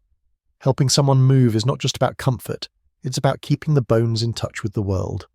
Simple acts, standing, stretching, weight bearings are messages that say, stay here, keep holding. And for those who cannot move, technology steps in. Devices that gently rock the body, that shift weight, that press back against gravity just enough to keep the bones aware. But there is more than just physical adaptation. There is also meaning. Gravity teaches us, in our later years, to slow down, to lean into support, to find new rhythms. The way a cane supports a walk, the way a handrail offers steadiness. These are not symbols of weakness. They are symbols of wisdom, of learning to listen to the body's conversation with the earth and honouring it with tools, with care. There's a tenderness in this stage of life, a quietness, where once the bones leapt and carried and ran, now they settle, they hum more softly, but the memory of all those years, of every climb, every reach, every held child or lifted weight, remains in them. They are not less for aging, they are more experienced, more shaped, more full of gravity's patient imprint. And when the time comes, as it does for all of us, when the body grows still, when the last breath is taken and the bones are left behind, gravity continues its work. The skeleton, no longer in motion, returns to the earth slowly, bit by bit, cell by cell. It settles, it sinks, it becomes part of the ground it once walked upon, and in this way gravity receives what it held for so long. Not as a taking, but as a return, and in some traditions bones are buried with care, returned to soil, to sky, to stone. In others, they are burned, their minerals returned to wind and ash, and in some places they are kept, reminders of those who came before. But in every case the bones are quiet, they do not resist, they have already given all they could. They rest now, having listened all their lives. And even then, even when silent, they remain a record. Archaeologists find bones buried for centuries and still hear the stories they hold. How that person stood, how they walked, how they carried their weight, where they worked, what they ate. Gravity's signature is still there, carved in the curve of a femur, in the tilt of a pelvis, in the angle of a worn-down joint. So as you stand today or sit or lie in stillness, take a moment to feel your weight, not as a burden, but as a bond. Gravity is not pressing you down, it is holding you close, reminding you that you belong here, on this earth, in this body, and your bones, from crown to heel, are rising to meet it. They are not struggling, they are dancing, quietly and in tune with the world's most constant rhythm. This is the secret of bones. They do not resist gravity. They listen to it. They grow with it. They rest in it. And through that listening, they become the shape of your life, grounded, strong, and deeply silesatly alive. Once before your bones ever formed, before your body even began to take shape, the calcium inside you was already on a journey. It drifted through oceans, it slept in rocks, it passed through the bodies of ancient creatures, through the teeth of long-forgotten fish, through the shells of ammonites spiraling beneath prehistoric seas. That same calcium, now settled in your ribs, your spine, your hands, once belonged to a planet older than memory. It travelled through time to become part of you, and even now it carries the whisper of its ancient path. Calcium is not just a mineral, it is a message. It speaks in structure and in rhythm. It flows not only in bone but in blood. It tells your heart when to beat. It helps your muscles contract. It signals your nerves to fire. But mostly, quietly, it builds you. From the inside out, it becomes your scaffolding. And that scaffolding is not static. It is alive, exchanging, balancing, always in motion. Because calcium, like time itself, never truly stops. The story of calcium begins in the stars. In the hearts of dying suns, elements fused under unimaginable pressure. Calcium was one of them. When those stars exploded, they cast their contents into space. Dust, gas, ashes filled with the ingredients of life. That dust became planets, and some of it became Earth. The calcium that formed inside stellar fire sank into mountains, dissolved into oceans, and entered the cycles of living things. Early life used calcium to build protection. Tiny sea creatures crafted shells from it. Coral built vast underwater forests. Over eons, these layers of calcium-rich life stacked upon each other, forming limestone cliffs and chalky plains. And as life evolved, calcium's role expanded. It became part of bone, of exoskeleton, of scale and shell. It became the language of structure. When vertebrates emerged, creatures with backbones, creatures like us, calcium took on a deeper role. It wasn't just armor anymore. It became memory, flexibility, strength. Bones formed not just as barriers, but as internal support. The calcium that once rested in the ocean now moved inside bodies, shaped into vertebrae, ribs, skulls. It flowed through generations, from fish to amphibians to mammals, adapting with each new form. And so when you were still forming in the womb, tiny cells reached outward, drawing calcium from the blood, shaping it into a skeleton. Your mother's body gave some of hers to make yours. Her bones, her bloodstream, her diet, all contributed to the first lines of your frame. And before her it was her mother's calcium, and before that another's. The same mineral handed down, used again and again. A single calcium atom in your jaw may have been part of a mountain once, or the beak of a bird, or the fin of a fish that swam when continents were still drifting apart. This is what it means to carry time in your body. Calcium's journey doesn't stop at birth. Every day you trade it.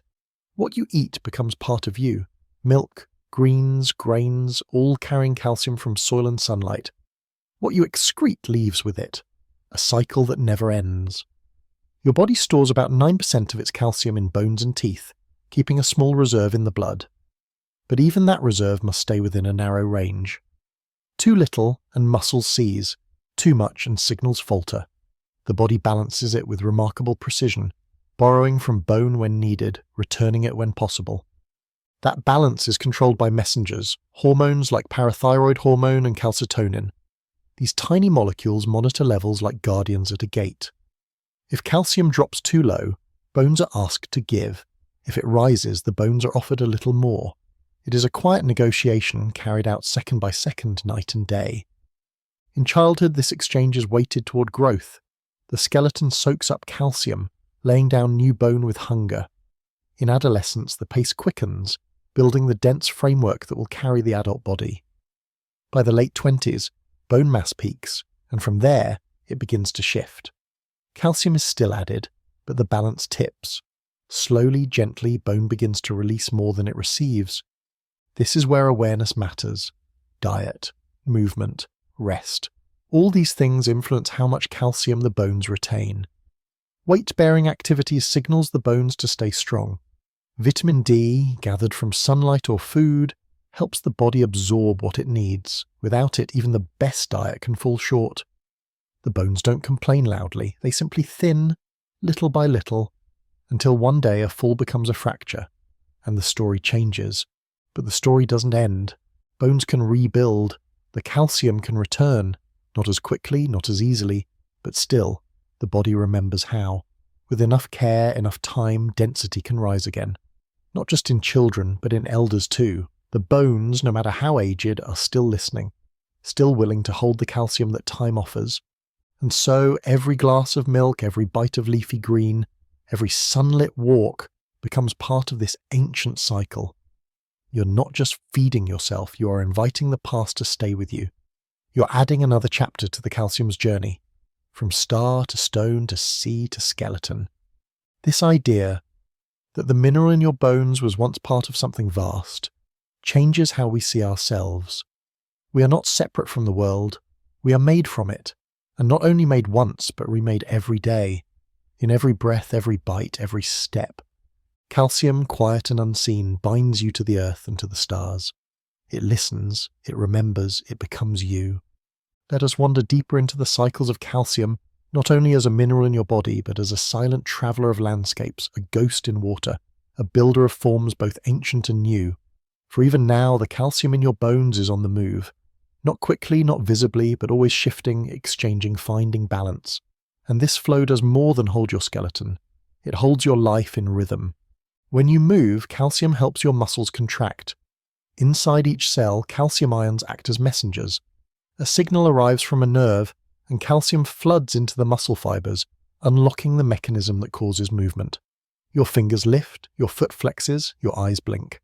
And when the movement ends, calcium is pulled away again, tucked into cellular stores, ready for the next command. This is not conscious. It is automatic. And it happens thousands of times per second. Your heartbeat too is guided by calcium.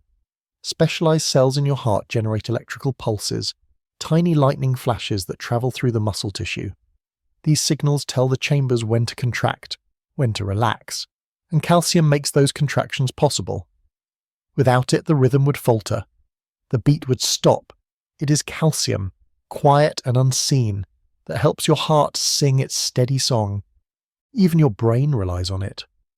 At the tips of neurons, calcium triggers the release of neurotransmitters, the chemicals that allow your thoughts to travel from one cell to the next. Every memory, every flicker of attention, every feeling depends on this flow. Calcium opens the gate, lets the message pass, then closes it again.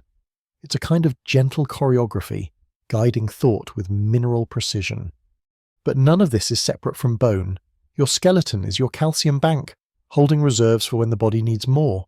If blood levels drop, bones release calcium into the bloodstream. If levels rise, bones absorb the extra. It is a system based on trust, a conversation between structure and function. One part moving, the other storing. One part giving, the other receiving. Without this exchange, your body would quickly fall out of balance. This balance is fragile. Illness, diet, age, all can affect it. In certain conditions, like hypercalcemia, blood calcium levels fall too low. Muscles cramp, nerves misfire, the heart stumbles. In hypercalcemia, the opposite happens. Too much calcium floats free, and systems begin to slow, even shut down. And so, the body guards its calcium levels with vigilance. Hormones rise and fall, kidneys filter the excess. Bones respond with quiet generosity. In this way, your skeleton is not a static object, it is a living, responsive tissue. It does not simply hold you up, it helps you live, and this becomes especially clear during times of change. Consider pregnancy.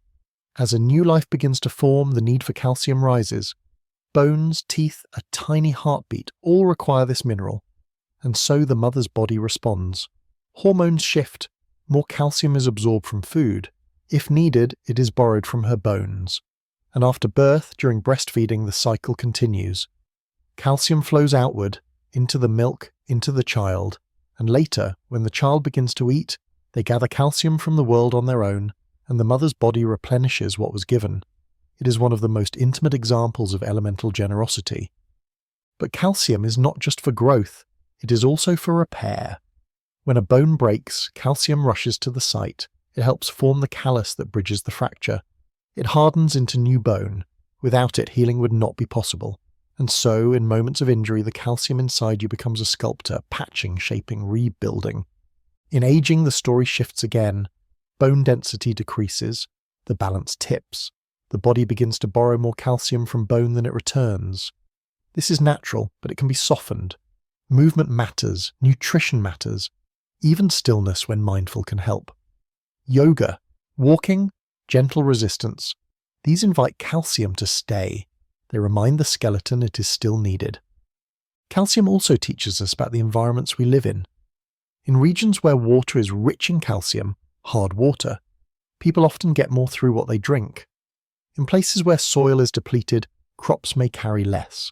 Animals need calcium too, to build shells, to strengthen antlers, to form egg casings. When calcium is scarce, life struggles. When it's abundant, growth flourishes. In the sea, coral reefs rely on calcium carbonate to build their structures. These delicate cities of life rise slowly, generation by generation, from the sea floor. But as oceans acidify, calcium dissolves. Shells thin, reefs crumble. The mineral that once built begins to vanish. And so, calcium becomes a measure of change, a mirror showing what is lost when balance shifts too far. In medicine, calcium is both a remedy and a clue. Supplements are given to those at risk of bone loss. Blood levels are checked to diagnose illness. In severe cases, calcium is delivered through IV, correcting the balance when food and bone cannot act fast enough. It is both ancient and modern, a mineral born in stars now flowing through plastic tubes in hospital rooms. It reminds us that healing and stardust are never far apart. And then there is death, the end of the body's active cycles. When life fades, calcium remains. Bones outlast the rest. Soft tissues vanish. But the skeleton stays, for years, decades, centuries, in burial, in fossil, in ash. The calcium that held your shape becomes part of the earth again. It returns to stone, to soil, to time, and so the cycle continues. Calcium, in this way, is not just yours. It never was. It is shared, borrowed, passed between bodies, between species, between land and sea. The calcium in your hand may once have lived in the jaw of a saber-toothed cat. The calcium in your ribs may have helped form a fish's fin. This is not fantasy. It is the quiet truth of the earth's deep memory.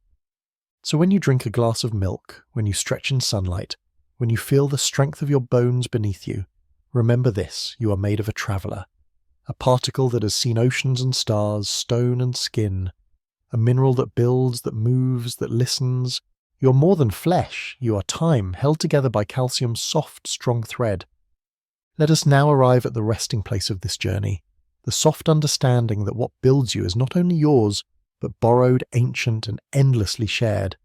Calcium, the quiet traveller inside your bones, has moved through time and form, from supernovas to seashells, from fish to forests, from mountains to marrow. And even now, as it holds you upright and lets your body move through the world, it is still listening, still waiting for where it will go next. The bones you carry are strong, but they are not fixed.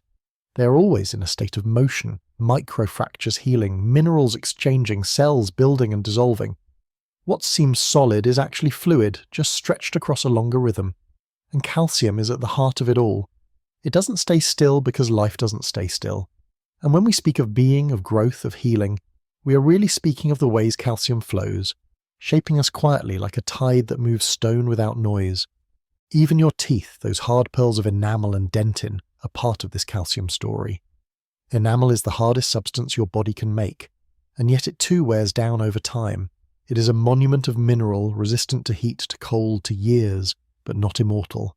The calcium in your teeth once moved through oceans and plants before it hardened into your smile. It may stay with you your whole life, or it may be lost, replaced, changed, and still it remains part of the cycle. But bones and teeth are only part of the tale. Calcium is everywhere, in the shells of snails, in the skeletons of whales, in the coral cities of reefs, in the eggshells that break open with new life. It builds protection, support, movement. It is not dramatic. It does not demand attention, but it is always there behind the scenes, keeping the shape of things. In times of illness or injury, calcium becomes a messenger again. When the body is inflamed, calcium rushes to help. When blood clots form, calcium helps them bind. When a heart rhythm falters, calcium is there in the electric thread that sets the pace. Even in trauma, even in stillness, it continues to speak. We often think of minerals as dead things, rocks, dust, lifeless particles. But calcium is different. It is the part of Earth that learned how to live, and in you, it has found a place to rest, for now. When you stretch your fingers, stand from a chair, carry a child, lift your gaze, you're using the gifts of millions of years. The calcium in your body is older than your bones, older than your blood, older than your name. And when your life reaches its quiet ending, your calcium will not end, it will stay. In your bones, buried or burned, in the soil washed into water, picked up by roots, carried into leaves, eaten by animals, turned into eggshells, feathers, fur. It will begin again. The journey never stops. In cemeteries, long after gravestones fade, bones remain, pale shapes beneath earth and stone. Archaeologists find them, not as objects of loss, but as libraries. They study the thickness, the wear, the mineral patterns. They read calcium the way poets read silence. And what they find is not just biology, but biography.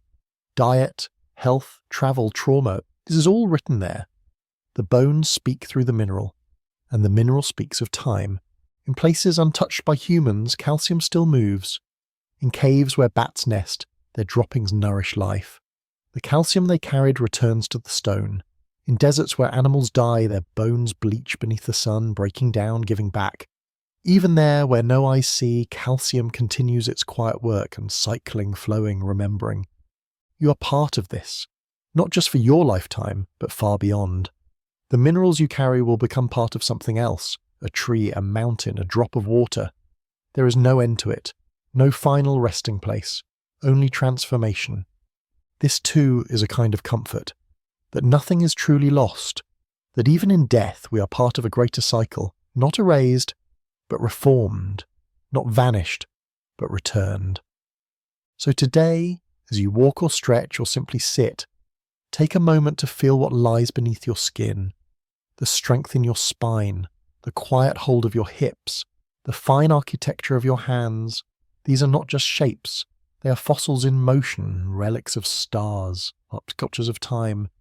And know this, the calcium within you is not just what holds you up, it is what connects you to the earth, to the sky, to every living thing that came before and will come after. You are quite literally made from the world, and you will return to it not as loss but as gift. In the end, calcium is not just a mineral, it is memory, it is motion, it is matter that learned how to belong. And your bones, quiet and strong, are its momentary home. Beneath the skin, beneath the movement of muscles and the flutter of breath, there is something that does not speak but always remembers. Your bones are not just support, they are not just protection or tools for motion, they are memory, deep, silent, mineral memory. They hold the shape of everything you have been. They remember where you've stood, how you've moved, what you've carried. They remember with curve and density, with fracture and repair. And in their quiet they shine with a light that is not seen but felt, the light of all that endures. From the moment your skeleton begins to form, it begins to remember. The first cartilage that shapes your spine holds the imprint of your very first days. Days when you floated in amniotic silence, untouched by a weight. Then gradually, cells begin to deposit minerals, and light begins to crystallize into form. Your skeleton takes shape not in brightness, but in the slow setting of memory into matter. Each bone is a map, each joint a memory of what it once reached toward. The bones of your skull form in pieces, plates of promise stitched together by soft seams called sutures. These sutures remain open for years, allowing your brain to grow. They close gradually, in response to time and tension. and long after they seal, the lines remain. Even in adulthood, your skull bears the history of that early opening. The shape of your face, the tilt of your jaw, the arch of your brow, all are shadows of the journey from infant to thinker.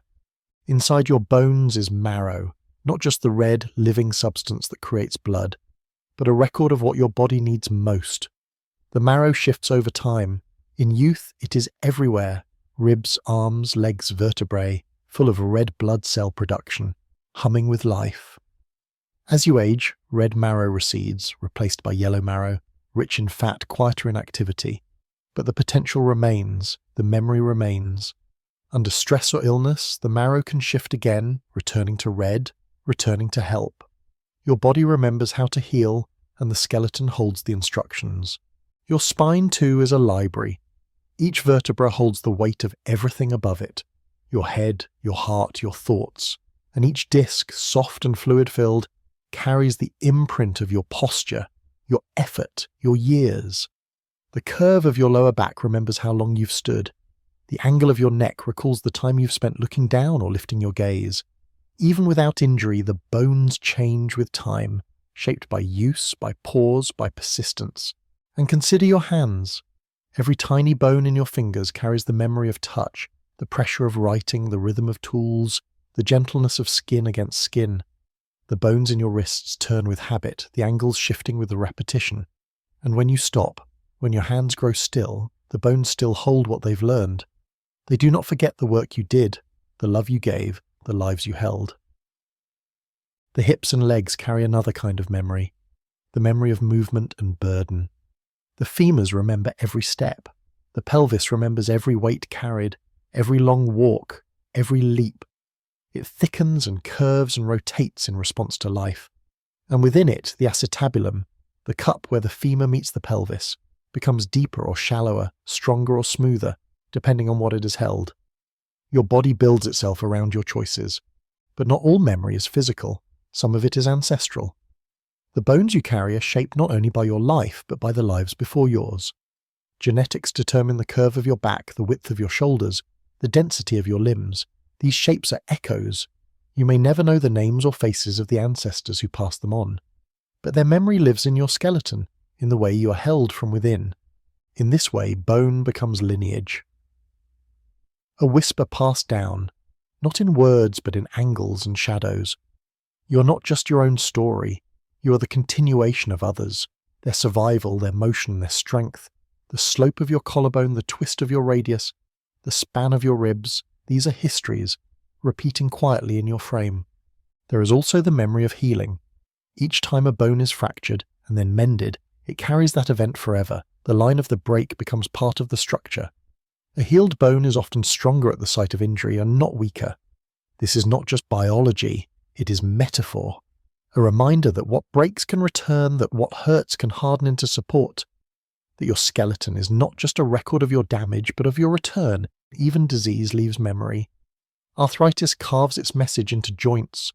Osteoporosis leaves traces of thinning.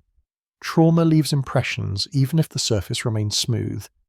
These are not failures, they are chapters. Parts of your biography written in mineral motion. And then there are the bones of others, those we find in graves, in fields, in sacred places. They too carry memory. Anthropologists and forensic scientists read bones like books.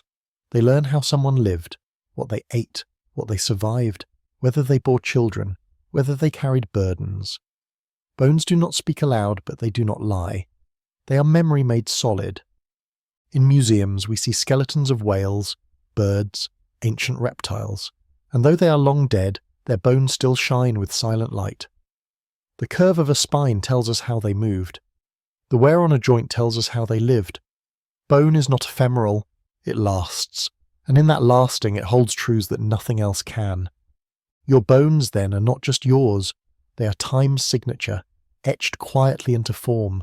They are your past, your present, and the foundation of what you will become. And even when your muscles tire, when your breath slows, when your mind forgets, your skeleton still remembers. It holds the shape of your life, it carries your light. Let us go further into this quiet archive that lives within you, deeper into the lightless places where memory isn't told through thought or spoken in voice, but inscribed in structure, texture, weight. Bones are not simply made, they are authored. Every pressure they endure, every movement they repeat leaves behind a trace. This isn't just a metaphor, it is a real physical truth. Your skeleton remembers not because it chooses to, but because it must. Each time you move, your bones register it. The push of your heel into the ground, the twist of your spine as you reach, the pull of a tendon as you lift your arm. These aren't random forces, they're instructions, soft commands that the skeleton obeys. The cells inside your bones, especially the osteocytes, feel that pressure. They react, they whisper to the builders, osteoblasts, where to strengthen. They summon the removers, osteoclasts, to clear away what is no longer needed. This is not repair, this is remembrance in action. A shaping of your body based on what it knows you need. Think of the bones of a gymnast. How the wrists and shoulders become denser, stronger, shaped by a repeated tumbling, pushing, balancing. Or the spine of a violinist, subtly curved by hours of music held close. These shapes aren't accidental, they're memorized forms. The body knows the story because it has lived it again and again, and the bones listen, responding not just with strength but with adaptation. And what of stillness? The bones remember that too. In long periods of rest, during illness, injury, or simply through habit, the body senses the absence of movement. Without pressure, without gravity's frequent call, the skeleton begins to let go. Bone mass is reabsorbed. Density decreases. This isn't failure, it's efficiency. The body makes space for what is useful, but it also leaves a mark. And when movement returns, so does strength, slowly, steadily, as if waking from a long sleep. There are stories told in ancient remains that speak to this. Skeletons uncovered with deformed joints, bowed legs, spinal compression, not because of trauma, but because of work. People who carried water, tilled fields, hauled stones. Their bones are their biographies. They tell us what the hands held, how long the back bent, which side bore the weight. And in these stories there is no shame, there is only truth, and through that truth, light. Your bones also carry emotional memory, though not in the way the brain does. When you hold tension in your body, the muscles tighten. The shoulders lift, the neck shortens, the chest contracts, and over time this posture becomes habitual. The bones begin to adjust to the way the muscles hold them. A curved upper back, a tilted pelvis, a compressed rib cage. These changes are not just physical responses, they are silent reflections of inner states, stress, sorrow, fear. In healing, the process reverses. As breath deepens, as awareness returns to the body, as movement softens, the muscles release. The skeleton listens again. It remembers how to open, how to lengthen, how to trust gravity, instead of resisting it. And with this, bones begin to reshape themselves, slowly, subtly, like light finding its way through closed shutters. And then there is touch. The most human of gestures. A hand on a shoulder, an embrace, a child carried against a chest. These interactions also shape the skeleton, not dramatically, but deeply. The body responds to weight, to presence. Bones thicken where pressure is applied often. They grow strong where care is held repeatedly. This is why physical closeness in early life is so vital.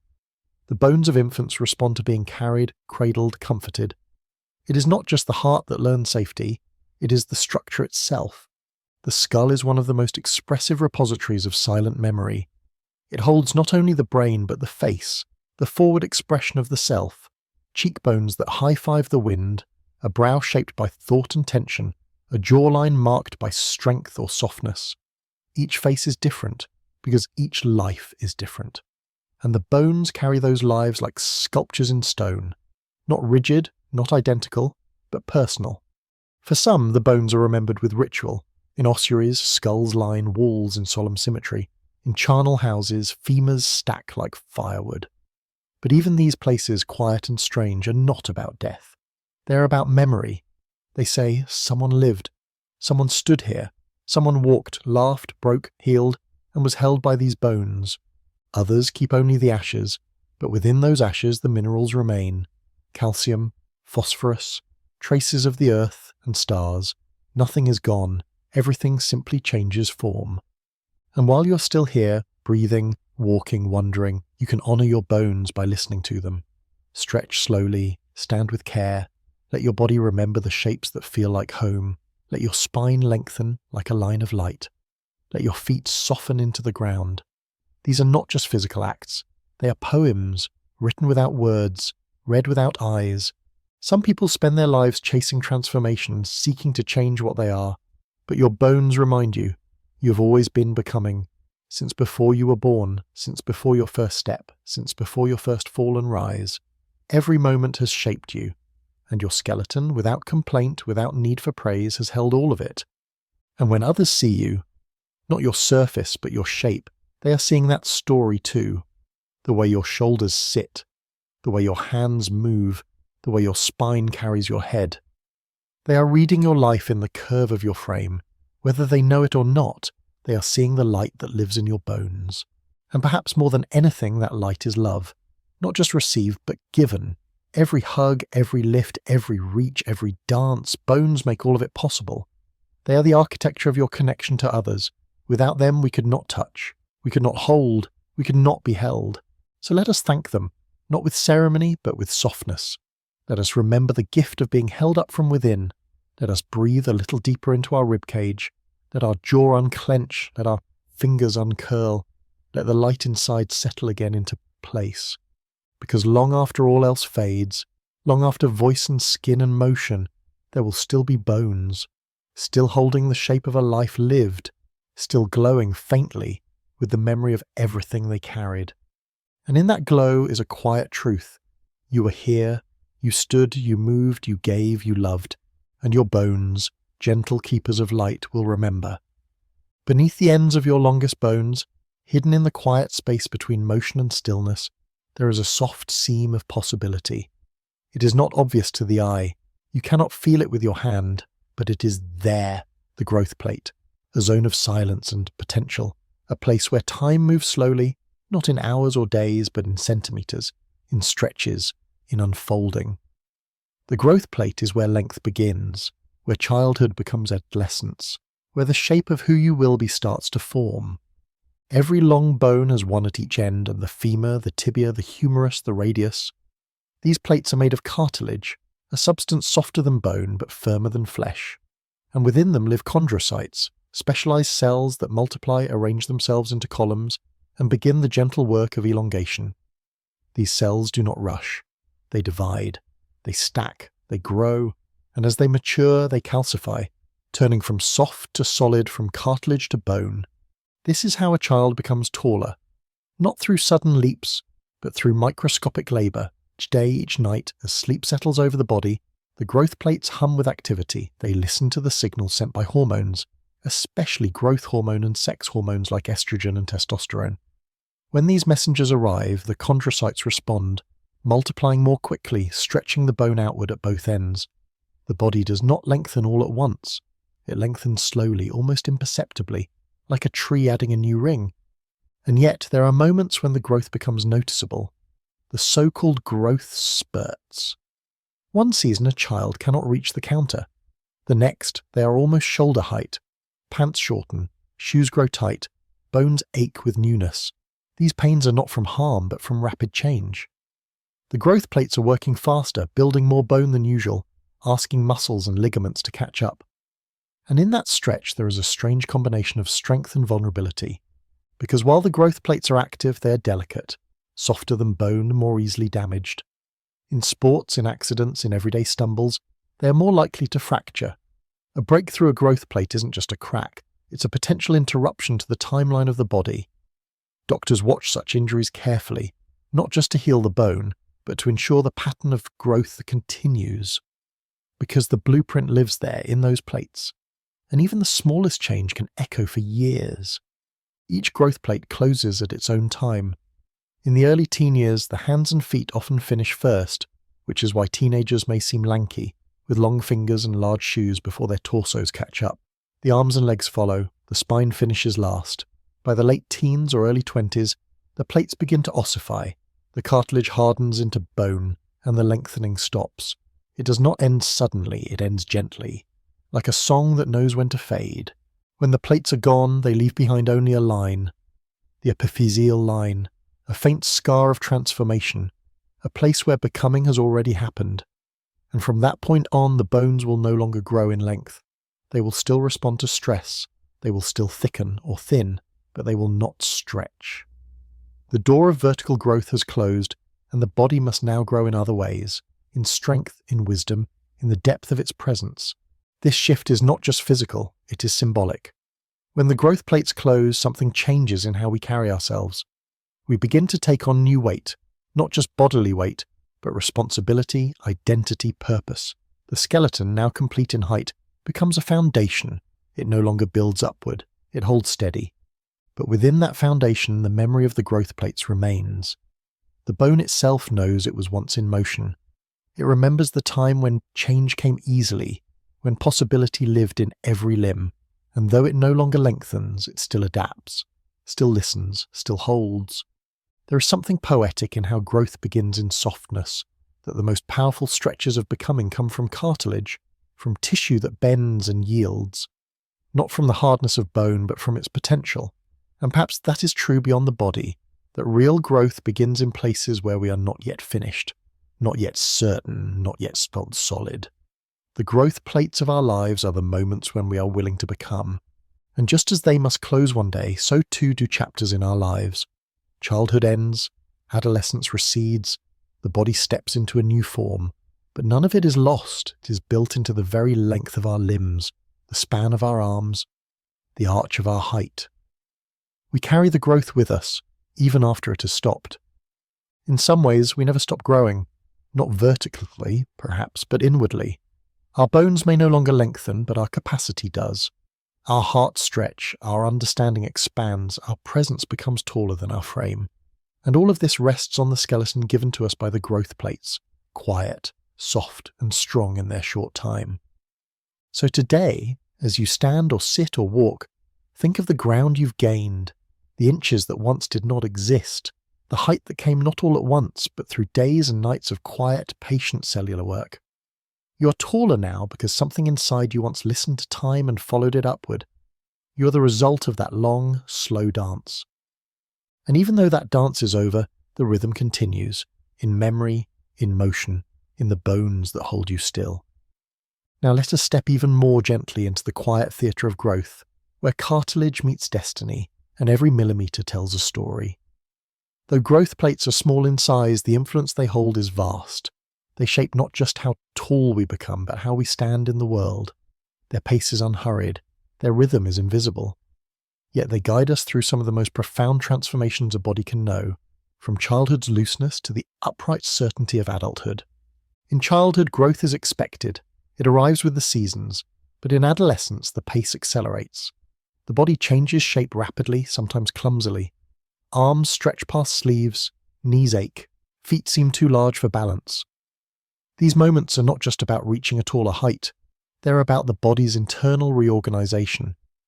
Ligaments must catch up to lengthening bones, muscles stretch and sometimes resist, the nervous system recalibrates. This is why teenagers often seem uncoordinated, not because something is wrong, but because everything is changing. The growth plates are at the center of this change. They were like orchestra conductors, guiding the tempo of expansion. Under the influence of puberty's hormonal surge, they work overtime. Estrogen, surprisingly, plays a key role in both boys and girls. It accelerates the growth plate's activity, but also paradoxically begins the process of closure. Too little estrogen, and the plates may remain open too long. Too much, and they may close too soon. This balance is delicate, and the body tends it carefully. But even with perfect balance, not everybody grows at the same pace. Genetics, nutrition, sleep, stress all shape the story. One child may sprout early, another late. One may grow gradually, another in bursts. Some children may worry they're behind.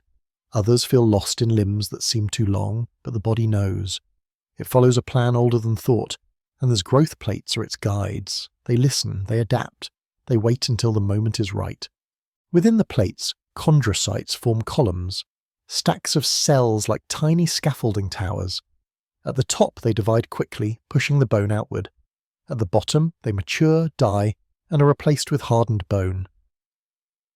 This is a slow handoff, a beautiful handover between what is soft and what becomes strong. And while it may seem mechanical, it is anything but. It is precise, responsive, alive. Meanwhile, the rest of the body adjusts. Blood vessels weave into the growing bone, delivering nutrients. The periosteum, the thin membrane surrounding the bone, stretches, helping to shape the new length. Muscles learn new tension patterns. Tendons adjust their angles. The entire system moves together, a quiet ballet performed without spotlight or applause. And sometimes the dance stumbles. Growth plate injuries are more common than most people realize, often caused by falls, sports, or repetitive strain. These injuries are not always obvious. A child may limp, a joint may swell, but inside the growth plate may have been disturbed. If left unchecked, it can lead to growth arrest or angular deformity. This is why doctors watch growing bones so closely, because the pattern of becoming must be protected. Yet even when disrupted, the body tries to continue. The healthy side may grow more, adjusting for imbalance. The injured plate may partially recover. Other structures may compensate. The body doesn't give up on growth. It reroutes, it tries again, and in doing so it reminds us that becoming is rarely straight. It's often a crooked, winding road, and the skeleton simply follows. There's also the mysterious case of asymmetry. Many people are not perfectly even. One leg may be longer, one shoulder slightly higher. This isn't a flaw, it's a reflection of how the growth plates have navigated life. One side may have been injured, one may have responded more to use. These differences are not imperfections, they are signs of adaptation, of history, of the unique choreography each skeleton performs. Sometimes the growth plates speak more loudly in conditions that alter their normal rhythm. In gigantism, too much growth hormone floods the body, and the plates respond by extending far beyond typical limits. In dwarfism, genetic changes prevent the normal expansion of bone, and the plates close too early. These conditions are not just medical, they are stories of bone memory told in a different language. And in every case, the body continues to grow, not just in size, but in identity, in experience, in grace. The closing of the growth plates is not marked with ceremony. There is no alarm, no final call, but the shift is profound. With each plate that ossifies, a chapter ends. The long bones stop lengthening. The skeleton, now fully formed, settles into its final height. And from that moment onward, the focus changes. The body stops stretching. It begins holding. But the memory of growth remains. It is visible in old photos, in notches carved into door frames, in clothes handed down, in the way we sometimes return to places we once outgrew, playgrounds, desks, childhood rooms, and marvel at how small they now seem. The world did not shrink. We grew, and that growth was guided by tissues you never saw, by plates of cartilage that worked in the shadows, following their quiet, ancient rhythm. They were with you in every leap, every stretch, every nap when your body lengthened in sleep. And though they are now gone, turned to bone, sealed by time, they are part of you forever. So if you ever doubt that change can be real, or that growth is still possible, remember this: your body once expanded every single day, following instructions it never needed to read. Guided by signals it never needed to understand, you grew because that's what life does. And even now, when your bones have stopped lengthening, your spirit has not. Your awareness has not. Your story continues. The growth plates are gone, but their lessons remain. Be soft when you begin. Be patient in your pace. Stretch when it's time. Hold strong when the moment comes. And when the stretching stops, stand with the strength you've built and carry it forward into whatever shape you choose next. Now we arrive at the final stretch of this slow and silent unfolding, the last dance of the growth plates, and what remains once their music ends. For most, this happens quietly, somewhere between the ages of 16 and 20. The cartilage that once whispered with change has stiffened. The seams of lengthening have closed. The bones now speak in stillness, not in extension. And yet, even in their finished state, they echo with the memory of becoming. The lines that mark where the growth plates once were, the epiphyseal lines, are barely visible on an X-ray, but they are proof of a journey completed. Like the ghost of a wave that once crashed along a shore, these lines remind us that movement once happened here, that once this very spot pulsed with transformation, that growth is not just a stage of life, it is a miracle written in bone. After the plates close, your bones enter a new kind of life, one of maintenance, of quiet strength, of bearing. They no longer reach outward. Instead, they deepen. They respond to load and pressure. If you lift, they grow denser. If you walk, they reinforce. If you rest, they hold you without question. The skeleton, now done with growth, becomes a keeper, not of height, but of experience. Yet the influence of those early plates remains. Your final height, your proportions, your frame, they all arose from the timing and rhythm of those cartilaginous zones. If they closed early, you may be short. If they lingered, you may be tall. But there is no ideal. Every height is simply a record of time past, of hormones balanced, of the tissues that followed their own quiet song. And now, instead of growing longer, your bones begin to remodel. Every day, small cells called osteoblasts and osteoclasts reshape you from within. Old bone is removed. New bone is added, not for length, but for strength, for flexibility, for repair. This process continues for decades, adjusting with your habits, your diet, your stresses. The body may stop growing tall, but it never stops listening. Even in aging, the skeleton adapts. Bones may lose density, especially in women after menopause when estrogen levels fall. But even here, the body tries to preserve what it can. The bones may become lighter, but not weaker in spirit. They still support, still cradle the heart, still carry us forward, even if the pace is slower. And in that slowness, something beautiful happens, a deepening awareness of the body's grace. The realization that we are not machines to be perfected, but living landscapes shaped by time, weathered by use, strengthened by wear. Each joint carries a history, each step tells a story. The skeleton, no longer growing, becomes a testament to all that has been grown through. This is why we speak of people growing into themselves. The body may finish its upward journey, but the self continues to expand. With each year, we grow in understanding, in capacity, in quietness.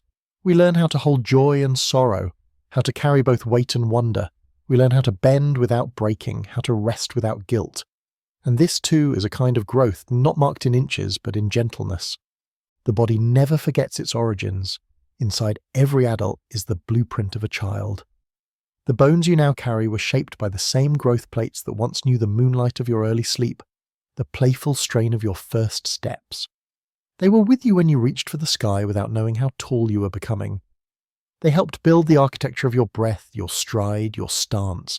And even though they've finished their work, they remain, not in motion, but in memory. They are the foundation upon which everything else has been built. Without them, there would be no balance, no stretch, no spine to hold the weight of your thoughts, no limbs to walk through the day, no fingers to write, to hold, to create.